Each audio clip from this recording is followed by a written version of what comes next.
ايه المأساة دي؟ ايه سر الهوس والجنون بتاع الاكسسيف injections. انجكشنز؟ هلوم على الطبيب صراحة، طبيب. هلوم عليه الصراحة، لان احنا هم حاطين حياتهم في ايدينا، واحنا المفروض نعمل ريجوليشن لحاجة زي كده. يعني انا المفروض ما اسمعش كلامها انها تبقى اسطمبة، المفروض ان انا اجملها التجميل الحلو اللي انت قلت عليه، ان انا العب باللايت على وشها انها يبقى شكلها اجمل، اصغر، الطف.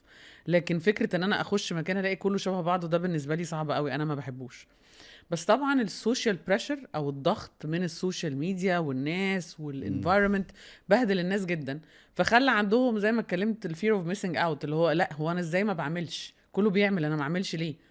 وفكرة لما كله قاعد قدام الكاميرا وحط الفلتر، خلى الفلتر جنن الناس، هي شكلها حلو كده، فهي حابة يبقى شكلها كده، وحابة ان انت لما تشوفها في الحقيقة تبقى هي اللي شفتها السوشيال بيحاولوا ميديا. يركبوا فلتر خارجي يعني بره الكاميرا. ان هاوس ان هاوس فلتر.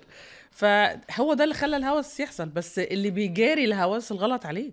الدكتور. I think